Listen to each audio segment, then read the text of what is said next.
Bonjour à tous. La paracha de cette semaine s'appelle Bamidbar, qui veut dire dans le désert. En effet, cette semaine, nous commençons le 4e livre du Pentateuque, le livre qui est aussi appelé le livre des nombres.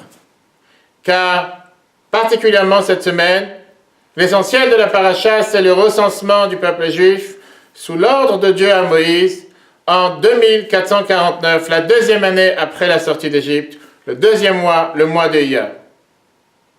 La question qui est demandée dans tous les livres: est-ce que Dieu a besoin de compter le peuple juif pour savoir combien nous sommes? Dieu n'a pas besoin de ce recensement pour savoir combien d'hommes, femmes et enfants se trouvent au moment précis dans le désert.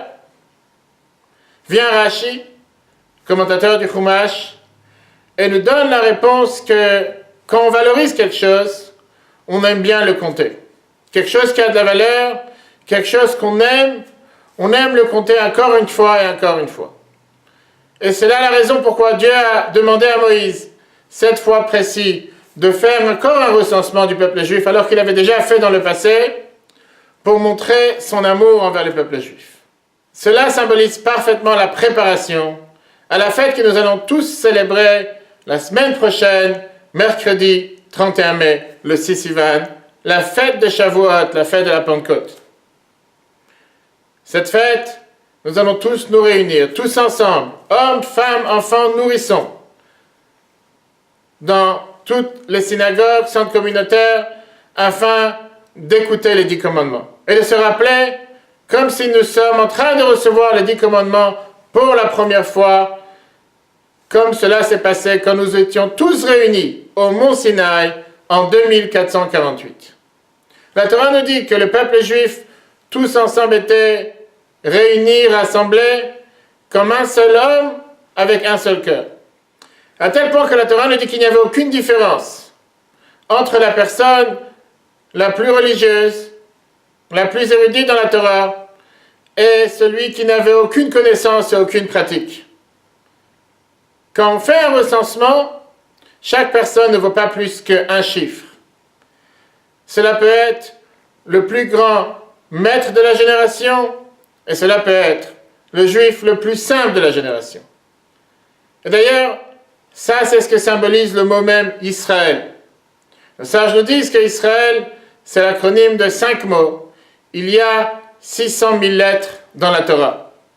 Nous savons tous que dans un rouleau de la Torah, si jamais il y a une seule lettre qui est manquante ou effacée, le rouleau de la Torah n'est pas caché.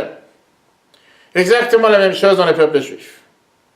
Chacun apporte sa valeur, chacun apporte sa particularité, chacun apporte sa pierre à l'édifice, afin de faire en sorte que le peuple juif mérite toutes les bénédictions que Dieu fait jaillir et envoie à chacun d'entre nous tous les jours, tout au long de l'année.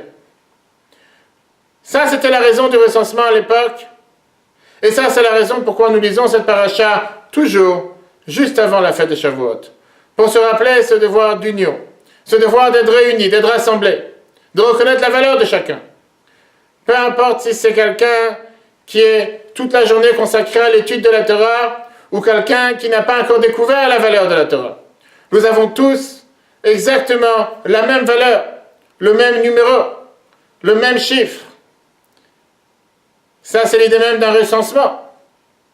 Mais nous faisons tous partie de ce recensement. Nous faisons tous partie du peuple juif.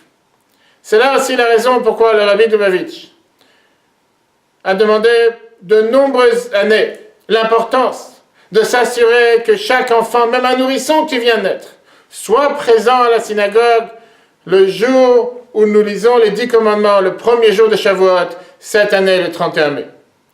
Assurons-nous tous ensemble de se réunir, de se rassembler, de reprendre de nouvelles forces, avec une nouvelle énergie, une nouvelle vitalité, pour mettre en application ce don de la Torah que nous allons recevoir à nouveau cette année, et que Dieu fasse que nous méritions que ce soit la venue du Mashiach et que nous recevons alors la Torah par la bouche de Mashiach à Jérusalem avec la construction du 3e temple. Très bonne journée à tous et à la semaine prochaine.